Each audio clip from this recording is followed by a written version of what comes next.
நன்றி என்று சொல்லுகிறோம் நாதா, நாவாலி துதிக்கிறோம் நாதா, உமக்கு நன்றி என்று சொல்லுகிறோம் நாதா, நாவாலி துதிக்கிறோம் நாதா.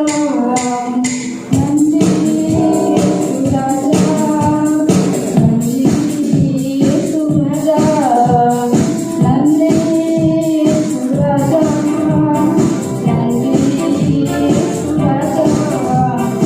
ஆபத்திலே காத்தீரே நன்றி ராஜா, ஆபத்திலே காத்தீரே நன்றி ராஜா, அதிசயம் செய்தீரே நன்றி ராஜா, அதிசயம் செய்தீரே நன்றி ராஜா.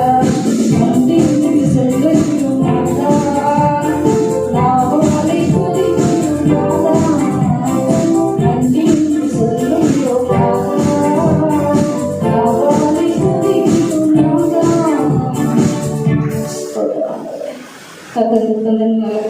கத்தருக்கு கொடானபடி ஸ்தோத்திரம். என்னோட சாட்சியாக நிற்கிற தேவாலய தேவனுக்கு கொடானபடி நன்றி செலுத்துகிறேன். கடந்த ஜூன் மாதம் 6ஆம் தேதி என் மகளுக்கு திடீர்னு காய்ச்சல் உண்டாச்சு.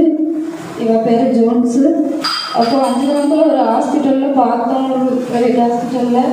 அங்கே அவங்க சாதாரண மெடிசன்லாம் தந்தாங்க. 2 நாளில் ஃபீவர் செட்டில் ஆகிட்டு அவ்வளோ சரியாயிட்டு. அப்புறம் ஒரு நாள் விட்டு அப்புறம்னா ஃபுல்லாக சாப்பிடவே முடியாமல் ஆயிட்டு. ஃபுல்லாக ஒரு தண்ணி கூட குடிக்க முடியாத அளவுக்கு அவள் ஆகிட்டா. அப்படி சோர்வவே படுத்திருந்தா. மறுபடியும் இன்னொரு இந்த செல்லம்மாள் ஹாஸ்பிட்டலில் 5 கிராமத்தில் கூட்டிகிட்டு போனோம். அங்கே பிளட் டெஸ்ட் இதெல்லாம் பண்ணாங்க. பண்ணி பார்த்தா பிளேட்லெட் வந்து ரொம்ப லோவாக இருந்தது. 30,000 தான் இருந்துச்சு. ஏன்னா டெங்கு, வைரல் எல்லாமே, டைஃபாய்டு ஃபீவர், டெங்கு எல்லாமே நெகட்டிவ் தான் இருந்துச்சு. பிளேட்லெட் மட்டும் ரொம்ப லோவாக இருந்தது. அது என்ன, இப்போ இந்த COVID-19க்கு அந்த பிளேட்லெட் லோ இதே மாதிரி லோவாகுது. டெங்கு காய்ச்சல் மாதிரி பிளேட்லெட்டு COVID-19க்கும் லோ ஆகுது. அதனால அவர் உடனே எமர்ஜென்சியாட்டு இந்த வெள்ளமடம் ஹாஸ்பிட்டலுக்கு, அந்த அகஸ்தியமணி அந்த ஹாஸ்பிட்டலுக்கு எழுதி தந்தாங்க. பிள்ளைய அங்கே கொண்டு போனோம். ஏன்னா அவருக்கு COVID-19னால அந்த பாதிப்புன்னு எங்களுக்கு தெரியாது. அவருக்கு டாக்டரும் ஒன்றும் சொல்லலை. அப்புறம் அங்கே கொண்டு போனால் அவங்க நைட்டில் எல்லாம் மறுபடியும் பிளட் டெஸ்ட்லாம் எடுத்து பார்த்தாங்க. பார்த்து அவங்க எனக்கு தெரியாமலே COVID-19க்கும் பிளட்டில் இது பண்ணி அனுப்பி விட்டுருக்காங்க. இவளுக்கு அடுத்த அன்றைக்கி நைட்டில் அந்த டாக்டர் சொன்னார், உங்களுக்கு டெங்குவாக இருந்துன்னா ஒன்றும் பிரச்சனை இல்லை, கோவிட்னால இருக்கும் இந்த மாதிரி பாதிப்பாக இருக்குன்னா ரொம்ப சிக்கலாக போயிடும், எங்கள் ஹாஸ்பிட்டலில் வச்சு பார்க்க முடியாது, நீங்கள் ஒன்றே ஆசை இருக்கணும் ஹாஸ்பிட்டலுக்கு இது பண்ணி கூப்பிட்டு போங்க, இல்லை வேறு ஏதாவது நீங்கள் ஹாஸ்பிட்டல் நினச்சி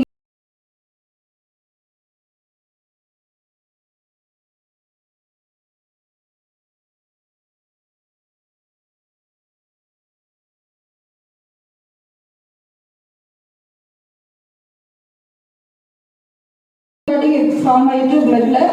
ஆனால் அதோட காம்ப்ளிகேஷன் வந்து லிவர் நல்லா பாதிச்சுட்டு, லிவர் பாதிச்சு அதோட என்சைம்ஸ்லாம் வந்து மெடிக்கல் படித்தவங்களுக்கு தெரியும், SGOT-PTலாம் சொல்லுவாங்க. அது வந்து ரொம்ப ஹையாக இருந்துச்சு. அதோட சம்மந்தமாக எல்லா டெஸ்ட்டுகளுமே அவருக்கு ஹையாக, ரொம்ப வேல்யூ ஹையாக இருக்குது. அது என்னென்னா மெயினாக அது வந்து இன்டர்னல் ப்ளீடிங்கே உண்டாகும். அவளோட வேல்யூ பார்த்தீங்கன்னா ரொம்ப ப்ளீடிங்கும் உண்டாகும். ரொம்ப பாரமான சூழ்நிலை. ஆண்டவர்கிட்ட ப்ரேயர் பண்ணிட்டு இருந்தோம். எல்லாத்துக்குமே சொல்லி ப்ரேயர் பண்ணோம், பாஸ்டர்டையும் சொல்லி ப்ரேயர் பண்ணோம்.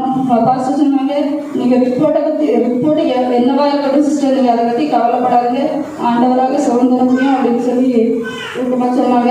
மற்றபடி எல்லாமே ஆறுதலாக சொன்னாங்க, ஒன்றுமே செய்யாது பிள்ளைக்கு ஒன்றுமே செய்யாது. ஆண்டவரும் எனக்கு இந்த ஒரு வசனம் எஸ்தர் 9:1 யூதரானவர்கள் தங்கள் பவித்திரம் மேற்கொள்ளும்படி காரியம் மாறுதலாக முடிந்ததுங்கிற வாக்குறுதிகள் இருந்தார். டாக்டர் என்ன சொன்னாலும் பரவாயில்ல, ஆண்டவர் காரியத்தை மாற்றி அமைத்து பிள்ளைக்கு பரிபூர்ண சுமம் தருவார்னு ஆண்டவர் அந்த வாக்குறுதி சொன்னார். ஆனால் 2 நாள் அப்படியே இருந்து அந்த ஃப்ளூயிட்ஸ்லாம் போயிட்டு இருந்து 3ஆவது நாள் என்னாச்சுன்னா அவளுக்கு சடனாக பல்ஸ் எல்லாமே ரொம்ப ரெடியூஸ் ஆக ஆரம்பிச்சிட்டு. நார்மலாக இவளுக்கு 90லேருந்து 100 வரைக்கும் இருக்கணும். பல்ஸ் வந்து 70, 76, 75 அந்த மாதிரிலாம் ஆக ஆரம்பிச்சிட்டு.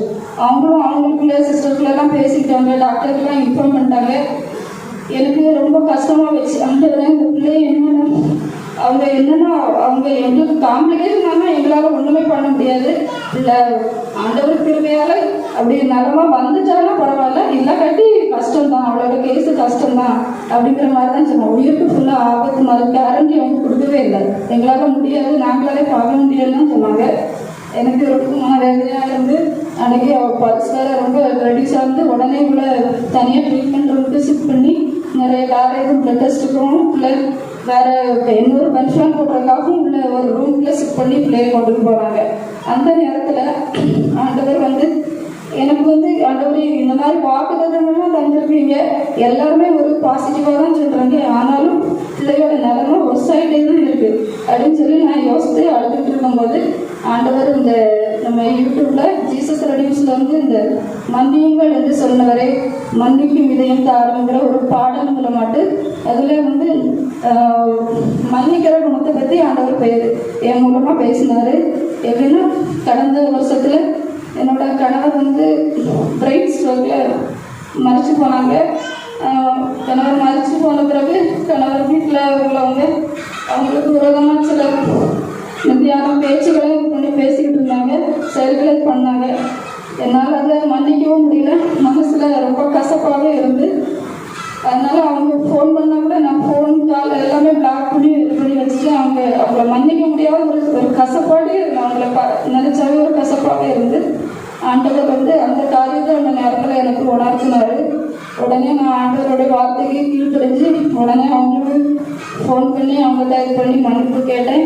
நானும் அவங்கள மன்னித்தேன். ஆண்டவர்கிட்ட என்னை ஒப்பு கொடுத்தேன். ஆண்டவரை எவ்வளோ நிம்மதிகள் வேறு பண்ணாலும் நான் நீங்கள் மன்னிச்சது போல் நான் மன்னிக்கிறேன் அப்படின்னு சொல்லி ஆண்டவர் சமூகத்தில் ஒப்பு கொடுத்தேன். ஒப்பு கொடுத்த மாத்திரத்தில் இவ்வளோ அந்த ட்ரீட்மெண்ட் ரூமுக்கு கொண்டு போயிட்டு மறுபடியும் இங்கே பெட்டுக்கு கொண்டு வந்தாங்க.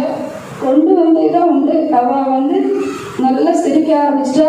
நல்லா உடனே அவள் வாயை திறந்து எனக்கு காஃபி தாங்க, ஒன்றுமே சாப்பிடாம எடுத்தாமல் அப்படியே இருந்தவா எனக்கு இட்லி தாங்க, எனக்கு ஆப்பிள் தாங்கன்னு எல்லாமே வாங்கி சாப்பிட்டு கடற்கன்னு எல்லாமே சாப்பிட ஆரம்பிக்கும். நெக்ஸ்ட் டே பிளட் டெஸ்ட் எல்லாம் எடுக்கும்போது ஆண்டவர் கிருபையினால் எல்லாமே நார்மலாக இருந்து ஆண்டவர் அவளோட அந்த வியாதி மூலம் என்னோட அந்த கசப்பு பைபிள்ல எபேசியர் 12:15 சொல்லியிருக்கு, ஒருவனும் தேவனுடைய கிருபை இழந்து போகாதபடி யாதொரு கசப்பான பேர் முளைத்தெழும்பி கலக்கம் உண்டாகிறதுனால் அநேகம் தீட்டுப்படாதபடிக்கு எச்சரிக்கையாக இருங்கள். இன்னும் எபேசியர் 4:31-32 சகலவிதமான கசப்பும் கோபமும் மற்ற எந்த துர்க்குணமும் உங்களை விட்டு நீங்க கிடவது, ஒருவருக்கொருவர் தயவாயும் மன உருக்கமாயும் இருந்தது கிறிஸ்துக்கள் தெய்வங்களை மன்னித்தது போல நீங்களும் ஒருவருக்கொருவர் மன்னியுங்கள் அப்படிங்கிற வருஷத்து மூலம் ஆண்டவர் பேசினார். ஆண்டவர் நமக்கு எல்லாத்துக்குமே சுகம் கொடுக்க அவர் விருப்பம் உள்ளவராக தான் இருக்காரு. ஆனால் நம்மளோட பாவங்கள் ஆண்டவர் நம்ம சொஸ்தமடையாதபடிக்கு அதை தடை செய்கிறதா இருக்கிறது. என் வாழ்க்கையில் அந்த கசப்புனால என் மகளுக்கு அந்த ஆண்டவர் வாக்குத்தத்தம் தந்துட்டாரு. ஆனால் அந்த கசப்புனால அவர் சொல்ல முடியாதது தடுப்பாக இருந்து அவர் உணர்த்தின உடனே மன்னிப்பு கேட்ட உடனே அவளுக்கு ஆண்டவர் கிருபையில் பரிபூர்ண சுகம் கிடைத்தது. ஆண்டவர் அதுக்கு அடுத்த நாளே உடனே டிஸ்சார்ஜ் முடிவாக ஆண்டவர் உதவி செய்தார். சுகம் கொடுத்த தெய்வாதி தேவனுக்கு தொடர்ந்து செய்தார். அல்லேலூயா, அல்லேலூயா. ரொம்ப சீரியஸ் கண்டிஷனில் இருக்கிறாங்கன்னு சொல்லி நிறைய பாஸ்டர்ஸ் எனக்கு தெரிஞ்ச அவங்கள்ட்டெல்லாம் ஜெபிக்கிறதுக்கு நான் கொடுத்துருந்தேன். ஒரு நாள் அவங்க வீட்டுக்கு போய் நான் ஜெபிக்கும் போது அவங்க சொன்ன ஒரு காரியம், ஃபஸ்ட்டு எல்லாரும் ஜெபித்தாங்க.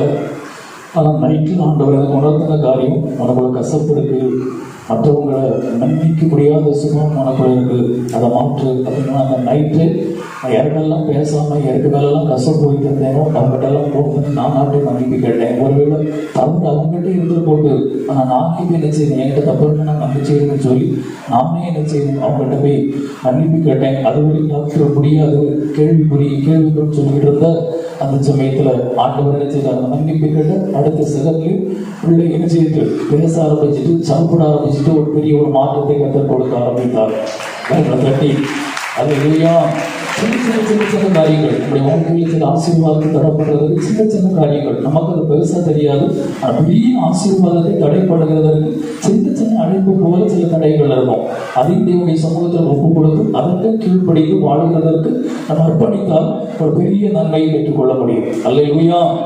ஆகியால் என்னுடைய பிள்ளைகள் ஒரு சாட்சி என்னோட சாட்சி உருவாக்கும். அந்த சாட்சியில் எதற்கு அப்படின்னு சொன்னால் நம்முடைய வாழ்க்கையில் ஒரு மாற்றத்தை அதை கொண்டு வரும், ஒரு ஆசீர்வாதத்தை கொண்டு வரும், பிள்ளைகளை மாற்றும் என்பது எந்த சந்தேகமும் இல்லை. ஆமென்.